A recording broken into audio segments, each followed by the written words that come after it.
What if I told you the muscle car revolution wasn't just about raw power and screaming V8s?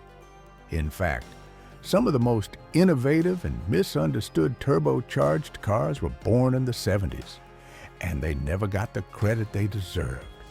From the 1970s Shelby Mustang Turbo that tried to challenge European sports cars, to the 1978 Chevrolet Monza Spider Turbo that aimed to kickstart a whole new trend in compact performance, here are 5 turbocharged 70s muscle cars that blew up too soon. The last one will shock you. Car number 1, 1978 to 1979 Pontiac Firebird Trans Am Turbo. Now, here's a car that had guts, maybe a little too much for its own good.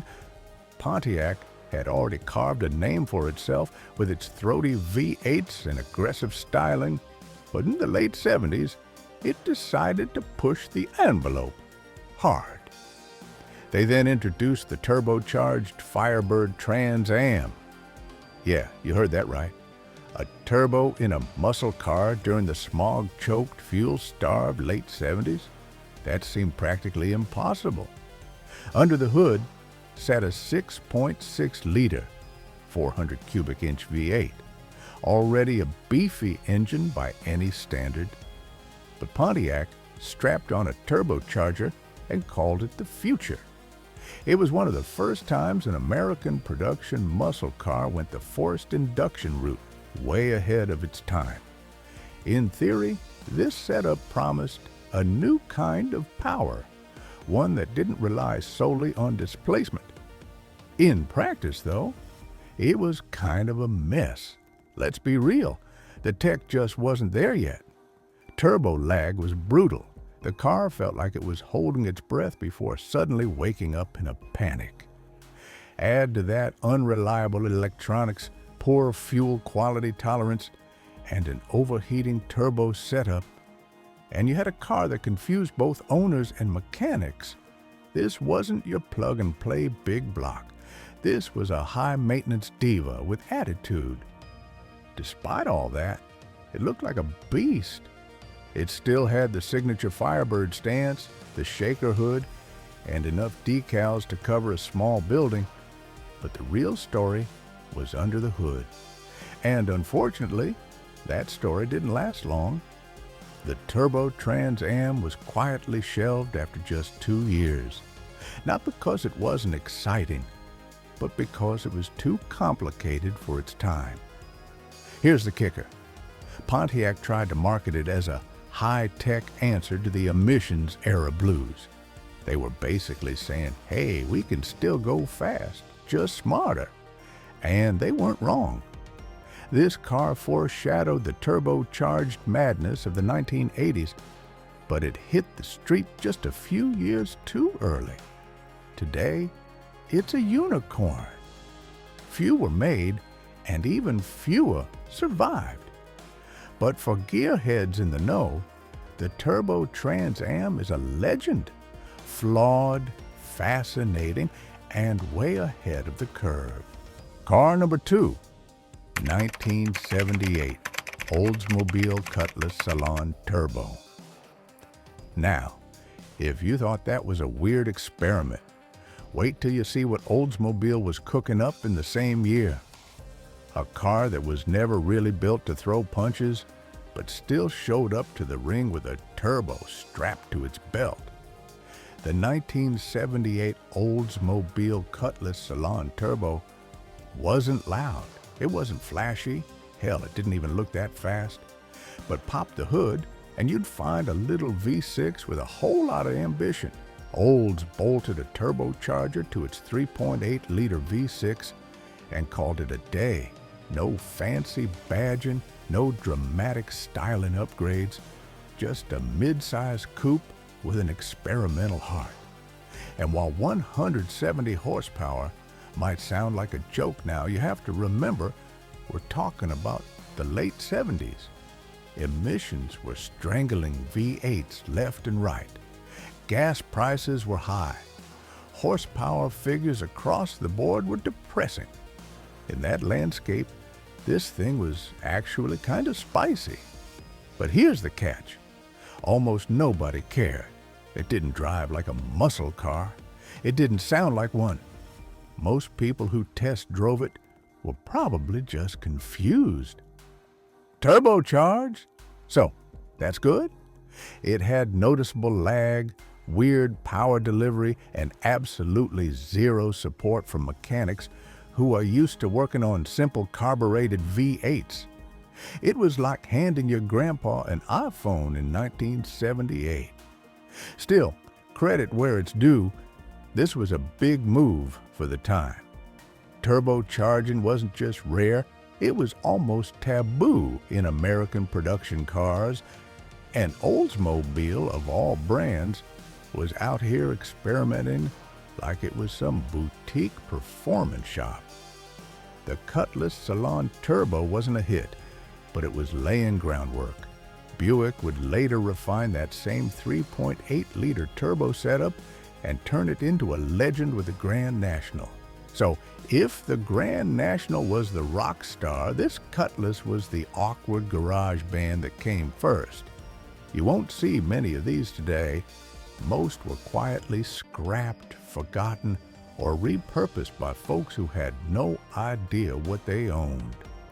But for the turbo nerds and deep-cut gearheads, the 1978 Cutlass Salon Turbo is one of those weird, wonderful, almost cars that deserves a respectful nod.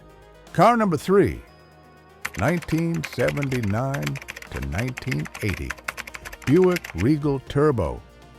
But Oldsmobile wasn't the only one dabbling in turbo wizardry. Buick had its own awkward phase too. Before it was a bad boy in black known as the Grand National, before it started smoking Corvettes at stoplights and taking names in the 80s, the Buick Regal Turbo was just a weird little coupe trying to figure itself out. In 1979, Buick didn't exactly scream performance. They were more known for land yachts and velour interiors than track times. So when they dropped a turbocharged V6 into the Regal, people didn't really know what to make of it. Let's be real, this thing wasn't a world beater, not yet. It had a 3.8-liter V6 with a single turbo strapped on, making around 165 to 170 horsepower. Respectable for the time, sure, but the real story wasn't in the numbers. It was in the idea. The Regal Turbo didn't roll off the line looking to compete with Mustangs or Camaros. It was Buick saying, "We've got something cooking. Give us a minute." And yeah, those early models had issues. Turbo lag was noticeable, reliability wasn't great, and it still drove like a couch on wheels. But under all that softness, there was potential. It was a glimpse into what forced induction could do for American cars in a post-muscle world. Fuel efficiency was king now, and big block V8s were fading. This was Buick's answer. Smaller displacement, smarter power delivery. The reaction? Mixed at best. Purists scoffed. Most buyers just saw another Regal with a few extra badges. But engineers and speed junkies took notes. The platform was rough, but it had teeth. It just needed time. That time came in the 80s when Buick ironed out the kinks, gave it an intercooler, blacked out the trim, and unleashed the Grand National and GNX.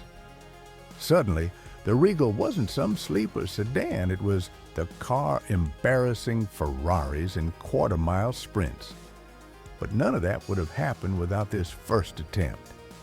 So, the 79 to 80 Regal Turbo, it's the prologue, the forgotten blueprint. It didn't get to fame, but it sparked a fire. And in muscle car evolution, sometimes that's more important than being the fastest guy on the lot. Car number 4, 1970s Shelby Mustang Turbo, experimental concept. So Buick gave us a glimpse of the future, but Shelby? Shelby was already 10 steps ahead, building the future in his garage. A Shelby Mustang with a turbocharger, built in the 70s, right when the muscle car era was wheezing through its final laps. That's the kind of thing you expect to hear in a garage rumor, not in real life. But it happened, at least in the shadows. Carroll Shelby, the man behind some of the most legendary American performance cars ever made, wasn't the type to sit still. Even as emissions regs, oil crises, and federal mandates choked the life out of muscle cars in the 70s, Shelby was thinking forward. Instead of building another brute force V8 screamer, he started tinkering with turbochargers. His idea? Pair American torque with European-style precision and efficiency. Think Mustang muscle, but sharp enough to tango with a Porsche on a twisty road. He experimented with turbocharged V8s and Mustangs, test mules, prototypes, purebred performance concepts. Some sources say there were a handful built, others say even fewer. But what's clear is this: Shelby saw the future coming, and like always, he wanted to be first. The problem was that the tech just wasn't there yet. Turbocharging in the 70s was still clunky, laggy, unreliable, prone to overheating. Add in fuel quality issues and the general mechanical chaos of that decade, and Shelby's Turbo Mustang was a brilliant idea trapped in the wrong era. It was fast, no doubt, but it couldn't survive the leap from prototype to production. Too complicated, too expensive. And the market wasn't ready to pay muscle car money for something that didn't sound like a traditional V8 thunderstorm. Still, the concept deserves a spotlight. It wasn't just another what if. It was a legit push toward blending raw American power with modern engineering. Years later, Shelby would return to turbocharged madness with cars like the Dodge CSX and eventually modern Shelbys. But this one was special. It was the early shot, the secret swing. Most people have never heard of the Shelby Turbo Mustang, and that's a shame. Because if history had zigged instead of zagged, this could have been the car that rewrote what American performance looked like before the 80s even started.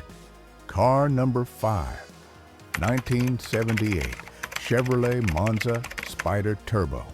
While Shelby's experiment stayed in the shadows, Chevy decided to roll the dice out in the open with a turbocharged gamble no one saw coming. While everyone else was still mourning the death of big blocks and side pipes, Chevy decided to throw something weird at the wall and see if it stuck.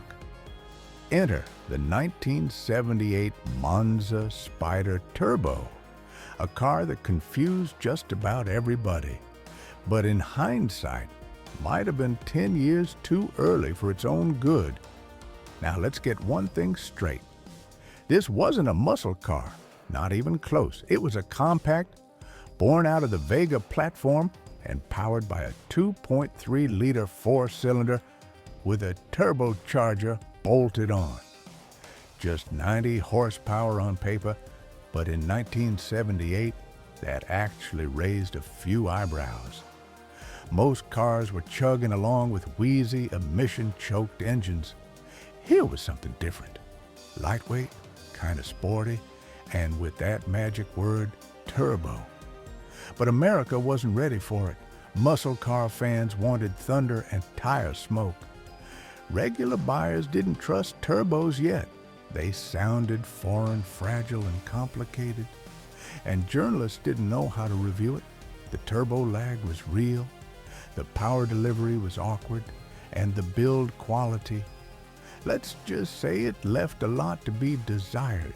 Still, there's something cool about how out of place the Monza Spider Turbo was.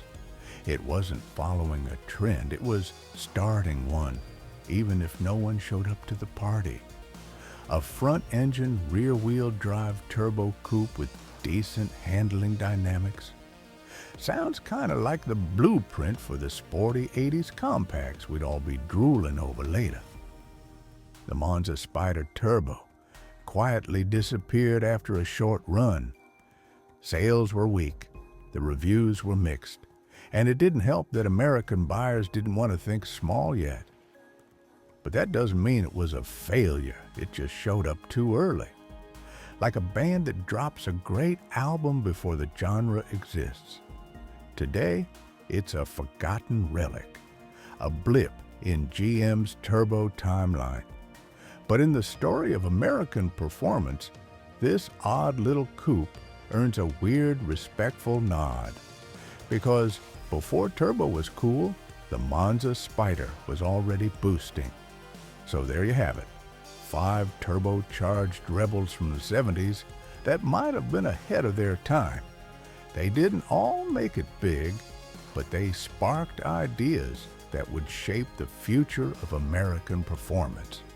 Next time you're revving up a turbocharged ride, just remember, these early pioneers were the ones who laid the groundwork for what we take for granted today.